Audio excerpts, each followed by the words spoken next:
What's up? What's up? What's up, everybody? Welcome back to another episode of the Funnel Vision Show. I've had some cool chats with our next guest, Shawna Tregunna. She's here to talk about how she's been able to grow her agency, exit her agency, build a new agency, only to kind of almost dismantle it, to rebuild it and scale it again. And this journey that she's been on has been extremely cool to see and hear about. So I can't wait to share that entire experience with all of you. So, Shawna, welcome.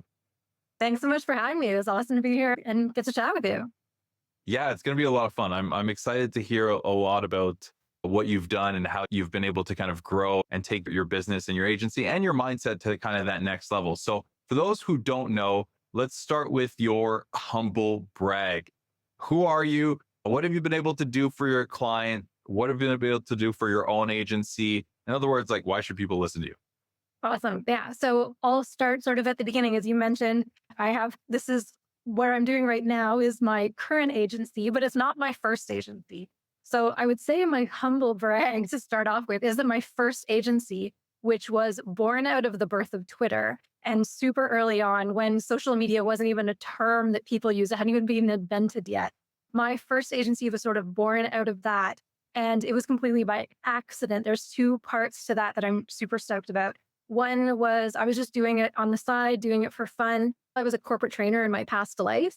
And people always say, hey, it's so hard to get funding for cool things. But what actually happened to me was I was just doing consulting and hanging out on Twitter, hanging out on Facebook, hanging out on these new social platforms that were super early and just making a little bit of noise and having fun with them. And I was actually approached by an investor who said, how much do I have to pay you for you to quit your job, do this full time and make us both a lot of money?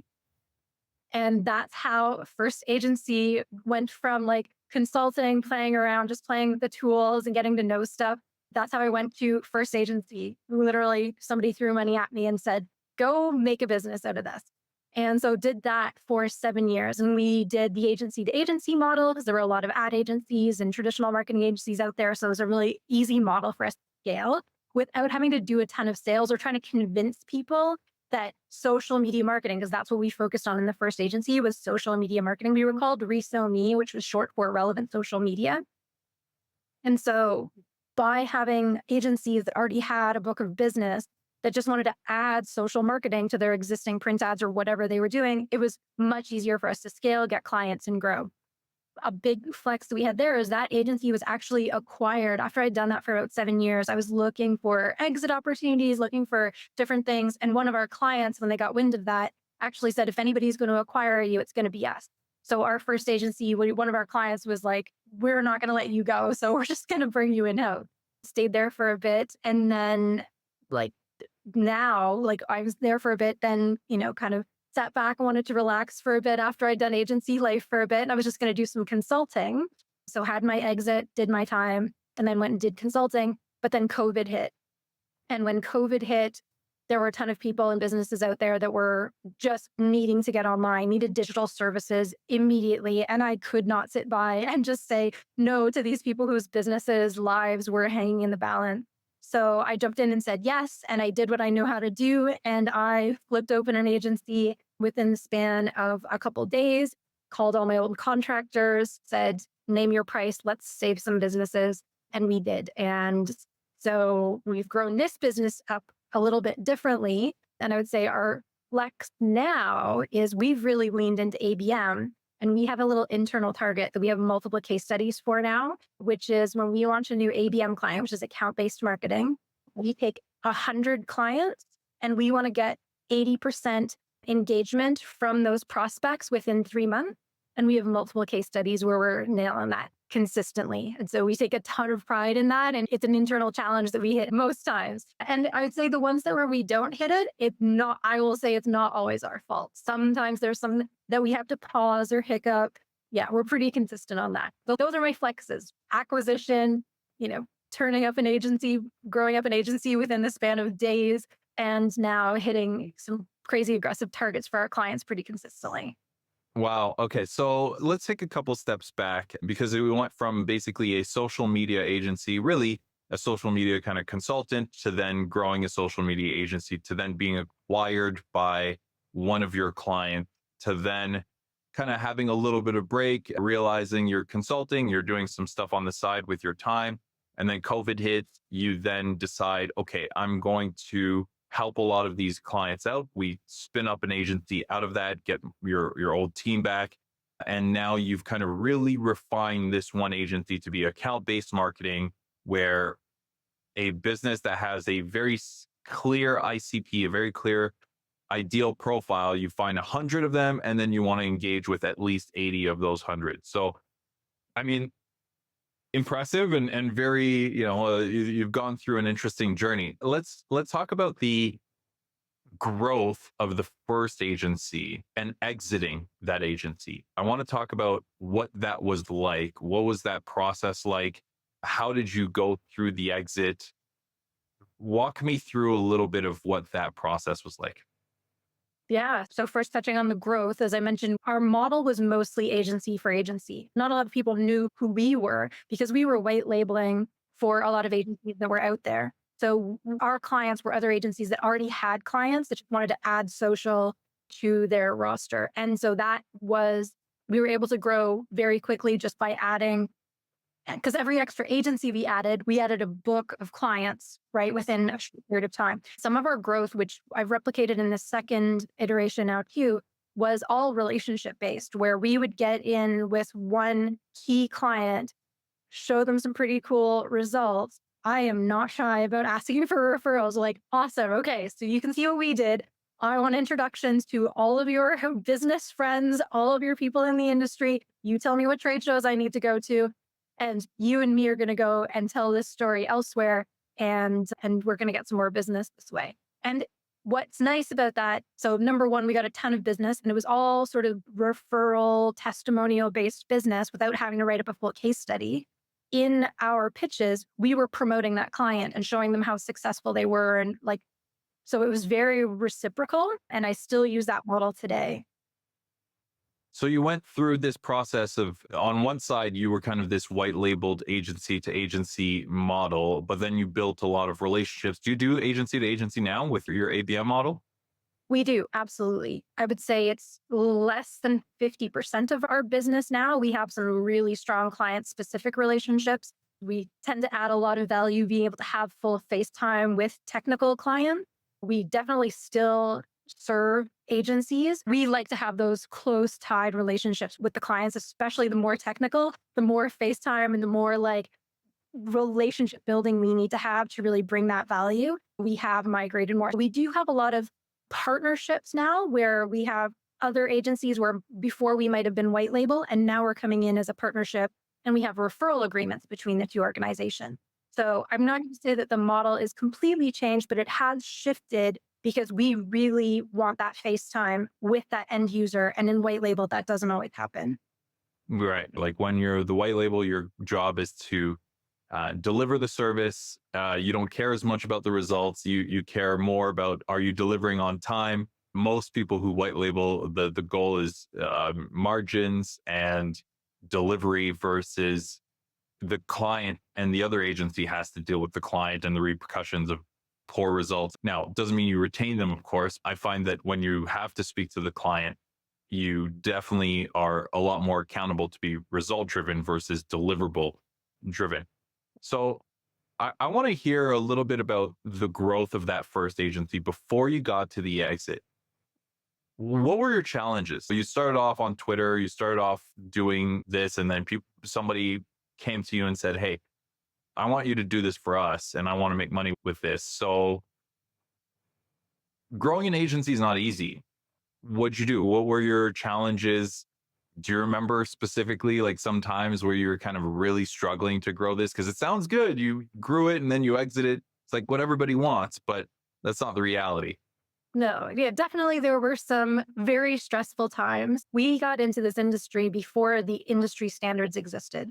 Clients did not understand, and especially our agency clients, they knew there was all of this buzz around what this new social media, what the potential was and what the possibility was. There would be these breakout case studies that would go viral everywhere. Everybody expected us to be able to replicate. That's not how this works. And the platforms were changing. At that time, they were rolling out completely new interfaces. Facebook was rolling out new massive features. LinkedIn was rolling out massive features like every 3 months. We would barely get skilled up on it and implementing it for our clients. And then another massive change would happen. It was a really dynamic time. And so keeping being able to keep up with our existing deliverables in a changing landscape, being able to manage expectations with our clients when they're seeing only these one or two golden child stories that are going viral, like that was a really tough conversation to have. They were just like, oh, well, then if we weren't hitting something, they were just like, oh, well, then you obviously don't know what you're doing. I'm like, we have only one person. You can't be, Michael Jordan. Not every business can be like a superstar. So those were definitely challenges, right? Now people understand that, hey, you use social media different for personal brands versus B2C brands versus D2C brands versus B2B. All of those are, yes, you can use social and you can use digital marketing for all of those things, but you don't use them the same way and you can't expect the same result. That was not the case back then.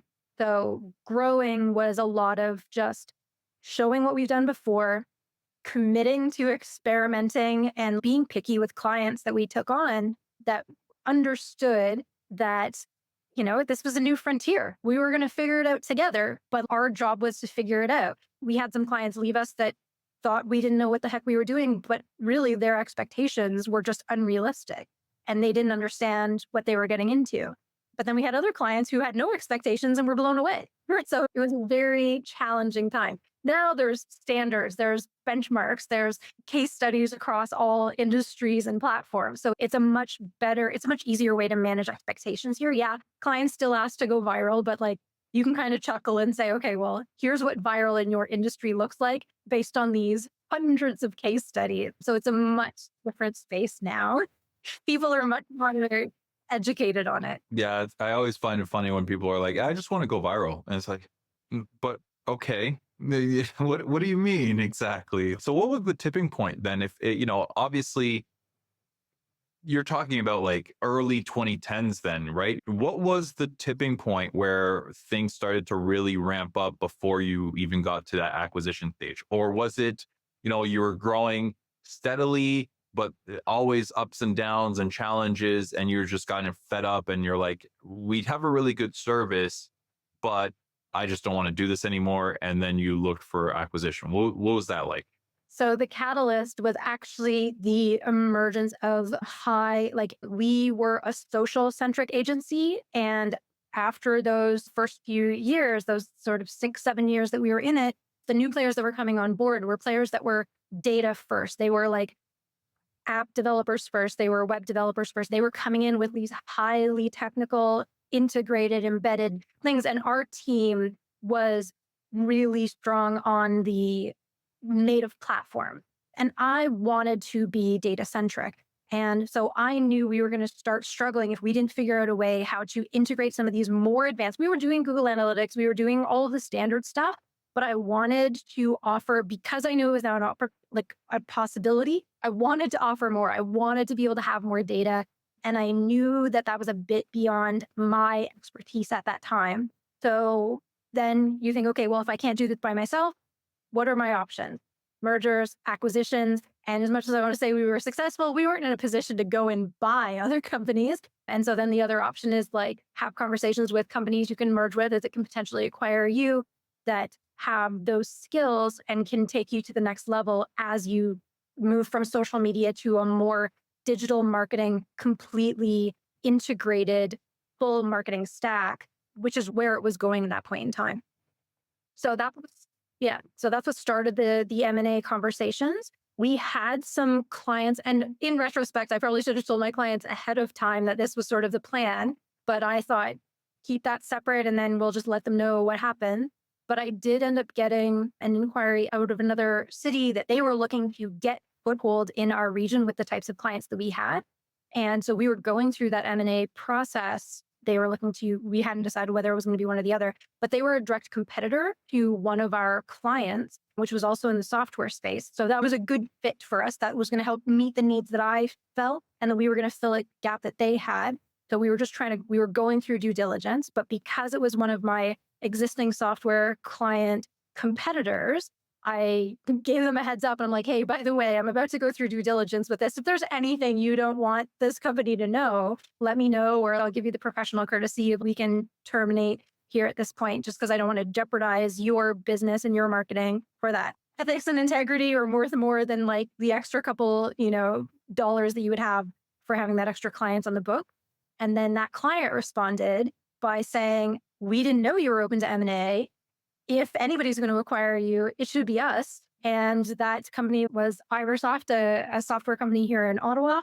We got record time because they didn't want anything else to get in and happen. 8 days, I think, is what it was that it took us through that acquisition, from work, getting lawyers involved.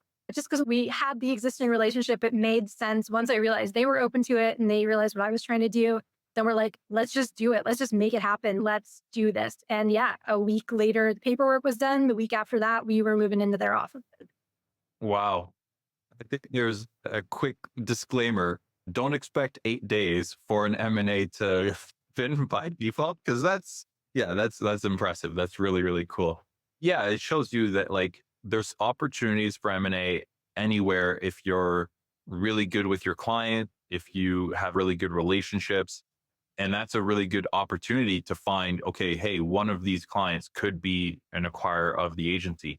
So just on that note, very quickly, and then we'll slowly start wrapping up here.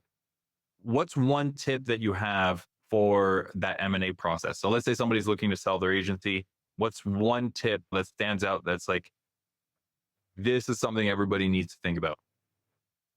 So I said probably one of the biggest things for me was document everything. It's the processes that are going to be purchased and where that's where your value is if you're a service business. We knew the processes. We were acting them out. They were all in our heads because we had developed them as we went through. But to be able to point to something and say, this is the value that we bring, like this is what you're buying, really, when that whole process started, it was like, oh no, you're buying Shawna's brain and Shawna's experience. And well, that's not, because then now I have an obligation to be part of that acquisition, which isn't the best egg. Like, it's not, if you're looking for exit, that's not the exit you want, right? And so because we didn't have that documentation, then all of these sort of contingencies had to happen. So as a service business, if you're trying to prep or want to have a long-term plan for any type of merger or acquisition, the more documentation, the more processization, the more like productization you can have of your services, the easier it is for the personalities in the business to be separated from the value of the business. Right. Yep. I totally agree. This is why software has such high multiples, because you're selling something that is repeatable and scalable. And this is why services typically have lower multiples, is because it's heavily people centric. And most services aren't actually productized enough where it is an assembly line. So that makes a lot of sense. Shawna, what's your number one growth tactic? If you wanted to grow an agency again, start all over again, what's your number one growth tactic? I think I know because you kind of said it earlier, but I'll let you say it. Sure. So ABM, account-based marketing, is going to be like the number one thing now that we know how to do it, now that there's sophisticated systems for it. But what I would say, and of course we sell it, we use it for ourselves, we use it for all of our clients. We hit some pretty great targets with it. It's largely predictable. So love that. And you get your ideal clients right out of the gate. You don't have to sort of fight time with lower quality leads.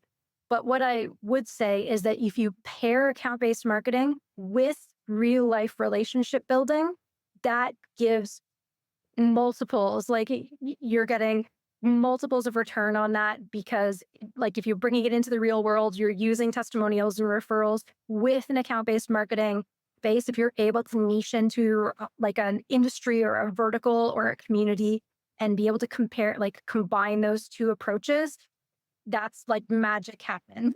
That's what I would recommend. And then stack on, don't be shy to ask for referrals. Yeah, exactly. That's what I meant by that relationship part. Like ask for referrals, be bold, do good work. The first part of that is do the good work, right? If you're not doing the good work, you're not going to get very far asking for referrals and introductions to everything.